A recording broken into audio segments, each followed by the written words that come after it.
आंबेगाव तालुक्यातील पिंपळगाव खडकी येथे अचानक आलेल्या वादळी वाऱ्यामुळे केळी उत्पादक शेतकऱ्यांचं अतोनात नुकसान झालेलं आहे.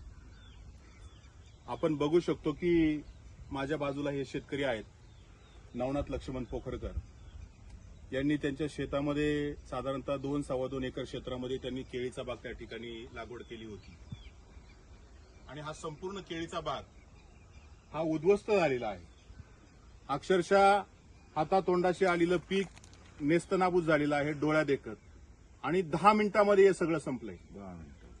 आज आपण बघतो की आपला हा आंबेगाव तालुका ऊस असेल, कांदा असेल, बटाटा असेल, टोमॅटो असेल, अत्यंत खर्च आणि उत्पन्न शून्य यामुळे अनेक शेतकरी या भागातले केळी उत्पादनाकडे वळले आणि हे मला वाटतं पहिलंच वर्ष आणि या पहिल्या वर्षी 10 मिनिटाच्या वादळी वाऱ्यामुळे अक्षरशः होत्याचं नव्हतं झालंय.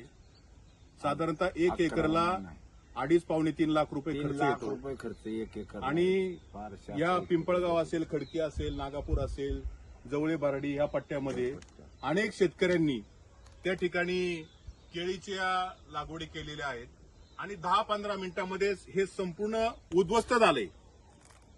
त्यामुळे माझी मायबाप सरकारला विनंती आहे, तातडीने ह्या सगळ्या गोष्टींचे पंचनामे व्हावेत आणि शेतकरी बांधवांना जे त्यांचं नुकसान झालंय त्या नुकसानीच्या पटीमध्ये त्यांना आर्थिक भरपाई द्यावी अशा प्रकारची मागणी या निमित्ताने करतो.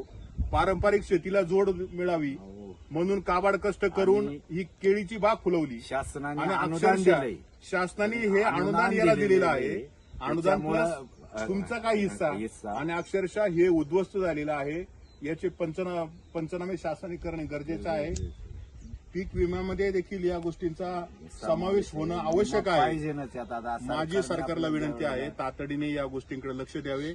या नवनाथ लक्ष्मण पोखरकर असतील, आमचे विलास पोखरकर माडीवाले असतील, त्यांची 6 एकर बाग आहे.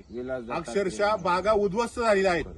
त्यामुळे शासनाने तातडीने या गोष्टीकडे गांभीर्याने लक्ष द्यावं, नाहीतर शिवसेनेच्या वतीनं आम्ही प्रशासनाच्या विरोधामध्ये कणखर आवाज उचलल्याशिवाय राहणार नाही. आणि मायबाप सरकारला हात जोडून विनंती करतो की हे शेतकऱ्यांना तुम्ही त्या ठिकाणी आधार द्यावा. जय हिंद, जय महाराष्ट्र.